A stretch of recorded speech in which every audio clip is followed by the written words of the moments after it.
Anxiety and depression are a normal response to cancer treatment. And in fact, most people at some point during treatment feel anxious and depressed. The important thing to know is that most of the time, these feelings may fade with time. Different people experience anxiety and depression, and it may feel different in their body. When you're initially diagnosed, it's kind of surreal. You have a range of emotions. You're frightened, you're scared, your body has betrayed you. Afterwards, it's when you're told you don't have to come back for 3 months, it's kind of frightening. You start worrying, looking over your shoulder, waiting for it to come back, or perhaps it spread someplace else in your body. And it was a total separation anxiety from that healthful, healing environment, and that took me by surprise. I discovered along the way is that you may reach the end of your treatment path, but your heart and your soul don't get there as fast as the end of the chemo session. So for me, fatigue and depression and anxiety were all kind of this big ball of wax, and it was hard for me to give myself permission to rest and take time for myself and do what I needed to do. Anxiety is hard to identify. Sometimes you may experience a shortness of breath, nausea, you may cry all the time, you may have heart palpitations, or you may get a thought that you just can't get out of your head. Your medical team can help you, but there are also techniques that we know will help you and help support you through this anxiety. I journaled.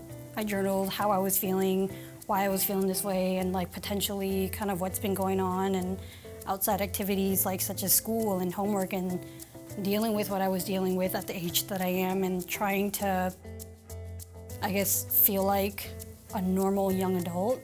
If I feel anxious, I try to just look at that and say, all right, anxiety, come on in and sit, but you can only stay 5 minutes. The more active you can stay, I think it helps you emotionally. If all you're going to do is sit home and watch TV and think about it, that's really tough, because then the mind starts to wander more and you start thinking in bad thoughts, and that's never a good thing. Depression is another common side effect among cancer survivors. Depression affects about 1/4 of cancer patients after cancer treatment. For most people, this is called situational depression, and that's because it's because of the situation that you're in. For most people, it gets better over time, but for some, it gets worse. I tell patients a lot of time, depression is like an energy. It can move in just as easily as it can move out. You may recognize if you start to have these feelings of depression and you're feeling down over a couple weeks, that's when we really want you to reach out and get support. Some of those symptoms of depression, you may feel really sad, you may be tearful, you may feel helpless or hopeless. Some people deal with a lot of fatigue and it affects their sleep. They sleep all the time or they can't sleep at all. They may feel short-tempered with their loved ones. They may have changes in their appetite. They may eat more than usual or less than usual. What's most important is that you know that there's help to support you with these issues, as well as if these issues ever get to the point where you feel like you might take your own life, you need to call 911 right away. Do not wait too long to get the symptoms of your depression taken care of. Depression can overwhelm your ability to cope. You can't make it go away by feeling positive. It's important that you seek out treatment for clinical depression. These may include medications, counseling, or a combination of both. The important thing to know is these treatments are very effective and can help you feel better soon. Asking for help is not a weakness. Anxiety, depression, and emotional side effects are just as real as physical side effects.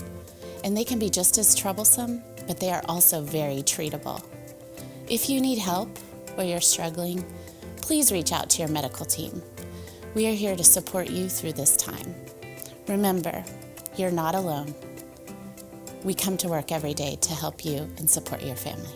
Rather than wait to celebrate, when I'd been through all my treatments and I'd been through everything and I'd clearly survived it, was to celebrate the small victories.